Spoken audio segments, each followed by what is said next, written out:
Madam, আপনি একটা help করতে পারবেন? কি হেল্প?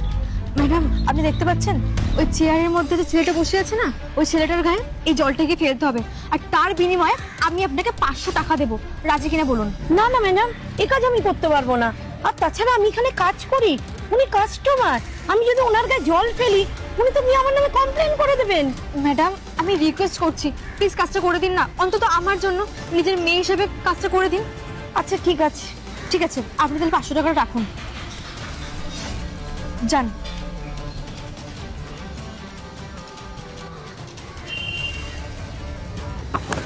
আরে এটা কি করলি? দেখতে পাস না? চোখে দেখে কাজ করতে পারিস না? তুই দেখেছিস কি অবস্থাটা করলি?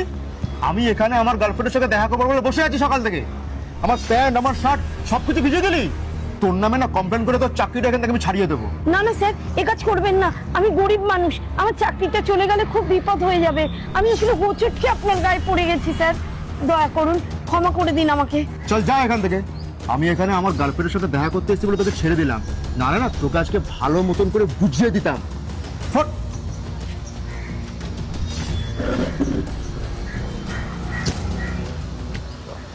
নীল, তুমি কখন এলে? আরে তুমি এসে গেছো?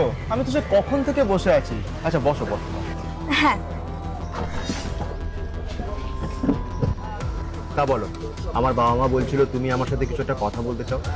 হ্যাঁ, আসলে আমি বলেছিলাম, দেখো আমাদের বিয়ে হতে চলেছে, আর আমি তো একবার জেনেই নেবো তাই না, যার সাথে আমার বিয়ে হচ্ছে আমার লাইফ পার্টনারটা কেমন। তাই আর কি কিছু কথা বলতে চাই তোমার সাথে। আমরা তো দুজন দুজনকে খুব ভালো মতন করেই চিনি, আর তাছাড়া তো কদিন পরেই আমাদের বিয়ে, আমাদের দুই ফ্যামিলির সঙ্গে তো সমস্ত কথা ফাইনাল হয়েই গেছে, তাহলে আবার নতুন করে এইসবের কি মানে আছে? মানে তোমায় আমি বলছি, আচ্ছা যেটা আমার বলার ছিল, আমাদের যদি বিয়ে হয়ে যায় আর আমার সামান্য ভুলের জন্য তুমি কি আমার গায়ে হাত তুলবে?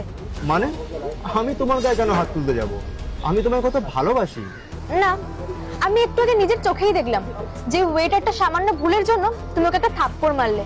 এমনও হতে পারে না আমিও বিয়ের পর সামান্য একটা ভুল করলাম, তার জন্য তুমি আমার গায়ে হাত তুললে, না হওয়ার কি আছে? আরে তুমি একটা সামান্য ওয়েটারের সঙ্গে নিজের তুলনা করছো।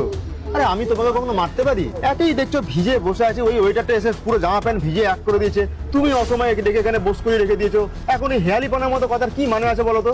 তোমার কি মাথা ফাতা ঠিক আছে নাকি? নিজের সঙ্গে একটা ওয়েটারের তুলনা করছো লাস্টে। এক মিনিট, তোমার সাথে না আমি এতক্ষণ ভদ্রভাবেই কথা বলেছি, বা জিজ্ঞেস করেছি ভদ্রভাবে জিজ্ঞেস করেছি, কিন্তু তুমি কি রিঅ্যাক্ট করছো দেখো, আর তোমার বিহেভিয়ারটা দেখো, এগুলো কি ধরনের বিহেভিয়ার? তুমি তো বলে নরমাল ভাবে কথা বলতে পারতে, বলোনি। এটাই হচ্ছে মানুষের আসল পরিচয়।